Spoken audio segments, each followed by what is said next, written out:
I pozdrav svima, ja sam Ognjen, ljudi, danas ćemo da pričamo o novoj temi. Danas ću da vam preporučim preporučit ću vam, neću da vam preporučam, reći ću vam, na 4 stvari da ubrzate barem 20% vaš Android. Znači imamo u belešci, da vam pokažem. Evo, prva stvar, to vam je da brišete cache memoriju, idete u podešavanja i to će vam barem malo ubrzanje dovesti do vašeg Androida. To najviše Facebook uzima, vi uzmite, idete ovo valjda, samo nađemo light, po meni je light, taj Facebook, idete na bilo koji, ne mora baš tipa Facebook, ali dobit ćete ovo cache memory, računanje u toku.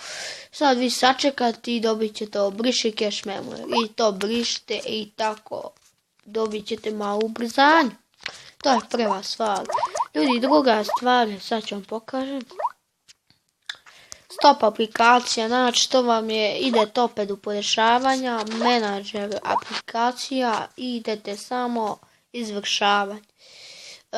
Evo, idete, sad će se učitati, idete, vidite šta sve kod mene ima i samo idete na primjer ove prekini, pa samo prekini, pa idemo prekini i sve tako, ljudi. Znači, ajmo još malo prekini, sve to. Eto, to je druga stvar, još 2 stvari su ostale. Evo, treća stvar je, da brišete kreširane podaci. To vam je, na primjer, gdje vam je ovo još memorija i dobit ćete ovo kreširani podaci i stoga uštiđavate memorije od 98 MB, samo očistiti i tu ćete doprineti neko ubrzanje. I četvrta, mislite da je glupa stvar, ali nije glupa, dobra je, lagana slika. Ne možete tipa stavljati ovo što se mrdaju žive tapete i to, tipa ovo, sad ću vam pokažem. Snowphase mehuriš je sad, vi kad postavite to i to može da vam baguje telefon, znači to.